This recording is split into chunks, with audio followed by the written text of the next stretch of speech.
반갑습니다. 송주준입니다. 이재명에 대한 체포 동의안이 국회에서 가결이 됐기 때문에 26일 날 이재명에 대한 영장 실질심사가 열리게 됩니다.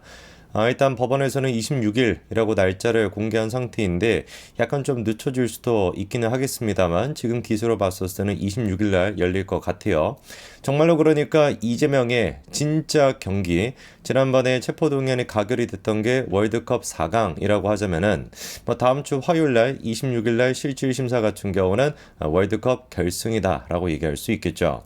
자, 이재명의 운명은 26일 날 결정이 되게 될 겁니다. 그런데 오늘 제가 영상을 통해서 좀 다뤄보고자 하는 게 김혜경 씨가 최근에 갑작스럽게 근황을 공개하지 않았습니까? 이경이라고 하는 사람을 통해서 김혜경 씨의 근황이 공개가 됐는데 도대체 그 의도가 무엇일까? 이재명에 대한 체포동의안이 가결이 했던 그 시점쯤에 왜 하필이면 김혜경 씨의 근황이 공개가 됐을까? 그거에 제가 좀 의문이 생기더라고요. 오늘 제가 그래서 그 부분에 대해서 말씀을 좀 드리고 그리고 그 부분이 사실 뭐랑 연결이 될 수밖에 없냐? 이재명에 대한 체포, 이재명에 대한 구속과도 연결이 될 수밖에 없는데 과연 김혜경 씨의 근황이 이재명의 구속에 영향을 줄지 그거에 대한 이야기도 같이 해보겠습니다.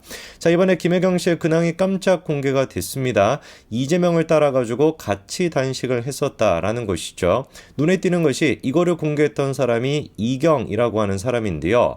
이경은 그냥 한마디로 얘기해서 제가 민주당의 가장 또라이 중에 상또라이, 요게 이제 제가 바라보는 이경입니다. 지금까지 이경이 정치인으로서 내뱉었던 말들을 보고 있으면은 이거는 도저히 정상인이다 라고 얘기할 수 없고 뭔가 좀 제가 보기에는 가정에서부터 피해를 받는지 아니면 뭔가 자기가 개인적인 아픔이 있는지 뭐 때문인지는 모르겠지만 그게 트라우마 같이 있어가지고 이상하리만큼 그 김건희 여사에 대해서 집착하는 모습을 보여줬던 게 이경이거든요. 김건희 여사에 대해서 이런 얘기했던 거 기억나실 겁니다. 에이스 중에 에이스라고 하는 얘기를 김건희 여사가 했다가 마치 김건희 여사가 과거에 또 사생활과 관련된 그런 논란이 있지 않았습니까? 술집과 관련된 그거랑 연관돼 있는 거 아니냐라는 식의 뉘앙스로 글을 올렸다가 개망신을 당했던 인간이 또 이경이죠. 이경이라고 하는 사람은 제가 보기에 정상인이 아닌 거예요. 에이스라고 하는 지극히 정상적인 단어를 듣고서도 그런 식으로 연관이 된다라고 한다면 한마디로 얘기해서 일상생활이 불가능하다라는 거 아니겠습니까? 정치에 완전히 그냥 몰입이 돼가지고 이재명한테 완전히 몰입이 돼가지고 뇌까지 녹을 정도로 저 정도로 지금 마팅이 가 있는 사람이다 보니까 에이스라고 하는 얘기를 듣고도 저렇게나 그냥 난리를 치는 것이고 그런 인간이 아직까지도 민주당에서 활동하고 있다라는 게 이재명의 입이다라는 평가를 받는 게 비극인 거 아니겠습니까? 그런데 그 마팅이 가 있는 이경이 하필이면 갑자기 언론사랑 전화통화까지 하면서 뭐라고 지금 밝힌 거예요? 김혜경 씨가 이재명이랑 단식을 같이 했다. 이 얘기를 하필이면 이재명에 대한 체포동의안이 가결했던 그 시점 돼가지고 공개가 됐단 말이에요. 그럼 이게 의도가 당연히 있을 수밖에 없다라고 의심이 될 수밖에 없는 것이죠. 이경이 그러면서 하는 얘기가 뭐냐? 자기가 측근들로부터 들었대요. 그 측근이 도대체 누군지도 잘 모르겠습니다. 김혜경 씨한테 왜 측근이 있어야 되는 것인지 당대표의 아내한테 측근이 있다라는 것 자체만으로 뭔가 좀 이상하다는 느낌이 들죠. 매번 지들이 김건희 여사에 대해서 김건희 여사가 대통령인 줄 아냐라는 식으로 막 비판하는데 저 얘기만 들어보면은 제가 보기 김혜경 씨가 오히려 이재명이보다 더 꽉 잡고 있는 더 뭔가 민주당의 세력이라도 있는 것처럼 그렇게 느껴지기도 합니다. 그러면서 또 이경이 이런 얘기를 해요. 남편이 단식을 하니까 그럼 나도 투쟁하겠다라는 식으로 시작한 걸로 듣지는 않았고 시간이 계속 가니까 그냥 같이 굶었다 이렇게 얘기하거든요. 저는 근데 처음에는 저 얘기를 듣고 말도 안 되는 소리를 하고 있냐라고 생각하고 넘어갔다가 이경이 저 얘기를 했다. 그리고 그 타이밍을 생각해 봤었을 때 뭔가 의도가 있지 않을까라는 생각이 들었습니다. 일단 저 얘기 자체가 말이 안 되잖아요. 남편이 계속해가지고 단식을 하니까 자기도 같이 투쟁하겠다라고 하면 오히려 더 이해가 될 텐데 그걸로 하는 것이 아니라 시간이 계속 가니까 그냥 같이 굶었다? 말이 안 되는 얘기 아니겠습니까? 시간이 계속 간다고 왜 같이 단식을 하겠습니까? 시간이 계속 가니까 단식을 멈추라고 한다든지 아니면 자기도 투쟁하겠다라고 같이 단식을 한다든지 둘 중에 하나여야 되지 시간이 계속 가니까 같이 단식하는 사람이 누가 있겠냐고요. 그래서 제가 보기에 이경이 저 얘기를 꺼낸 이유는 오히려 거꾸로 김혜경 씨가 정치적인 목적을 가지고 단식을 하는 게 아니다라고 미리 뭔가 밑밥을 깔아놓기 위해서 저 얘기를 했다라고 보거든요. 그러니까 원래 김혜경 씨의 단식은 철저히 정치적인 목적이 있지만 사람들이 이 단식에 대해서 정치적인 목적을 갖고 있다라는 생각을 못하게끔 미리 저렇게 제가 보기엔 밑밥을 뿌려놨다라고 보입니다. 그래가지고 뒤에 지금 그 이경이 덧붙이고 있는 얘기가 뭐예요? 김혜경 씨 몸이 상당히 안 좋다라고 하면서 지역에서도 여사님이 잘 안 보일 정도로 몸이 안 좋다 이런 얘기까지 굳이 하고 있지 않습니까? 그러니까 철저히 김혜경 씨의 단식 또한 마찬가지로 계획이 된 것이고 의도가 있는 것이다. 그리고 그 의도는 정치적인데 누구의 목적과 똑같을 것이다. 이재명의 목적과 똑같을 것이다. 그게 제가 판단하는 이유입니다. 이재명의 단식을 왜 하고 있습니까? 간단한 것이죠. 구속을 피하기 위해서 최대한 뭔가 자기가 불쌍한 척을 하고 최대한 뭔가 자기가 건강 상태가 좋지 않다라고 하는 척을 함으로써 구속영장 그 이제 실질심사를 받을 때 뭔가 영향을 주기 위해서 그래서 단식을 하는 거 아니겠습니까?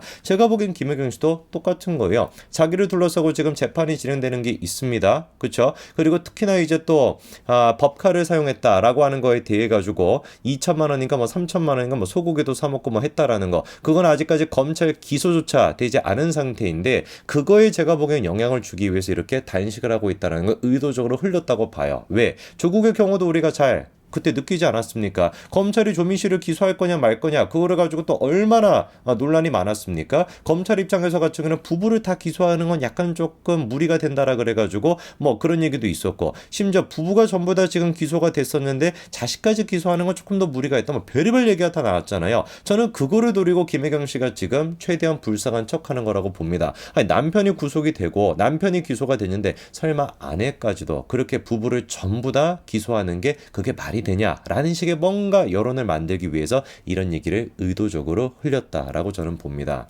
그런데 김혜경 씨가 그리고 또 이경까지 동원이 돼가지고 별의별 이런 생쇼를 다 한다라고 할지라도 운명을 거스를 수는 없겠죠. 이재명에 대한 지금 운명을 결정해 줄 사람이 유창훈 판사인데 유창훈 같은 경우는 과거 전력이 조금 논란이 되고 있습니다. 더 참사 이 인간에 대해서도 기각을 시켰었고 그리고 또 김용측 핵심 인물이라고 할 수 있는 이용우 이 사람 또한 마찬가지로 기각을 시켰었고 돈봉투 사건의 이성만 또한 마찬가지로 기각을 시켰었고요. 50억 클럽의 박영수 또한 마찬가지로 기각을 시켰습니다. 그러다 보니까 이재명에 대해서도 우리가 기각을 시키지 않을까라고 하는 의심이 들 수밖에 없는 상태인데 우리가 조금 눈여겨봐야 되는 몇 가지가 있어요. 기각을 시키지 않고 발부를 했던 경우가 있습니다. 예를 들어가지고 강래구 같은 경우는 똑같은 돈봉투 사건인데 구속영장을 발부를 했었고요. 그리고 돈봉투 사건에 대해 가지고 송영길의 전 보좌관 또한 마찬가지로 구속영장을 발부를 했습니다. 그러면은 왜 도대체 이런 경우에는 발부를 했냐? 이유가 있습니다. 강래구가 됐거나 그리고 또 송영길의 전 보좌관이 됐거나 이 인간들은 뭘 안 하고 있어요? 반성을 안 하고 있습니다. 자기에 대한 범죄 혐의에 대해서 인정을 안 하고 있거든요. 그렇기 때문에 이번에 이제 그 유창원 판사가 그때 발부를 할 때도 반성의 기미가 없다. 충분히 그러니까 증거인멸을 할 수 있다라고 하는 이유를 가지고 발부를 했던 겁니다. 이재명이 같은 경우는 어떻습니까? 당연히 충분히 뭐 이건 충분히 정도가 아니라 대놓고 지금 이제 반성을 안 하고 있는 것이고 단식 쇼까지 하면서 끝까지 자기에 대한 범죄 혐의를 인정을 안 하고 있잖아요. 그것만 보더라도 증거인멸 혐의가 굉장히 높다라고 볼 수 있는데 거기에다가 추가적으로 이번에 검찰이 넣었던 게 뭐였습니까? 검사 사칭해서 위증교사를 했다라고 하는 것도 이번에 구속영장 청구에 들어갔거든요. 그리고 정확하게 녹취록까지도 검찰이 확보를 했었고 그 내용만 보더라도 충분히 뭐라고 할 수 있습니까? 증거인멸을 하고도 남을 인간이라는 걸 확인할 수 있습니다. 의도적으로 그러니까 검찰이 완벽하게 구속을 시키기 위해 가지고 구속영장에 뭐까지 집어넣은 거예요? 위증교사 혐의까지도 집어넣었던 겁니다. 그렇게나 철저하게 검찰이 지금 준비를 한 것이고 그리고 우리가 또 생각해 봐야 되는 게 지난번에 이재명이 같은 경우는 체포동의안이 올라갔었을 때 어떻게 됐어요? 부결이 됐습니다. 아주 이제 뭐 근소한 차이로 부결이 됐었는데 그때 부결이 됐었을 때 유창원 판사가 했던 얘기가 뭐였냐? 회기 중인 국회의원에 대한 체포동의안이 부결됐기 때문에 본건 청구는 이유가 없게 됐다라고 하면서 구속영장 청구 자체를 기각을 시켰습니다. 그러니까 무슨 말이겠습니까? 국회에서 부결을 시켰기 때문에 국회에서 부결이 된 사안에 대해 가지고 체포 동의를 할 수가 없다라고 하는 이유가 그때 당시 이유였거든요. 그러면 이제 같은 경우는 어떻겠어요? 국회에서 부결이 된 게 아니라 뭐가 됐습니까? 가결이 됐단 말이에요. 똑같은 논리에 따라서 그때는 부결을 시켰으니까 그때는 국회에서 부결이 됐으니까 기각이 됐다라고 한다면 이번에는 가결이 됐으니까 당연히 뭘 해야 되겠습니까? 발부를 할 수밖에 없다라는 것이죠. 그때 담당했던 판사도 유창원 판사고 지금의 판사도 유창원 판사인데 똑같은 사람이 같은 논리가 아니라 이때는 이랬고 저때는 저렇다 다른 모습을 보이게 된다면 어떻게 되겠습니까? 나라가 뒤집어져도 뒤집어지겠고 유창훈 판사 또한 마찬가지로 엄청난 비판을 받을 수밖에 없을 겁니다. 그래서 조국의 경우도 그랬습니다. 부부가 어떻게 같이 구속이 될 수가 있겠냐, 어떻게 지금 뭐 자식까지 같이 기소를 할 수 있겠냐, 별의별 얘기가 다 있었지만 결국에 윤석열 정부에서는 정의를 바로 세웠었죠. 지금도 똑같습니다. 김혜경 씨가 무슨 뭐 별의별 수를 다 쏘고 앉아있고 그리고 뭐 부부를 어떻게 기소할 수 있겠냐, 뭔 얘기가 다 나오든지 간에 윤석열 정부의 사법부는 김명수 제조도 끝났기 때문에 정확하게 정의가 바로 세워질 거라고 봅니다. 김혜경 씨도 구속이 돼야 되겠고 아들도 구속이 돼야 되겠고 이재명이도 구속이 돼야 되겠죠. 조국이 걸었던 그 길을 이재명이도 똑같이 걸을 수밖에 없을 겁니다. 여기까지 말씀드리겠습니다. 감사합니다.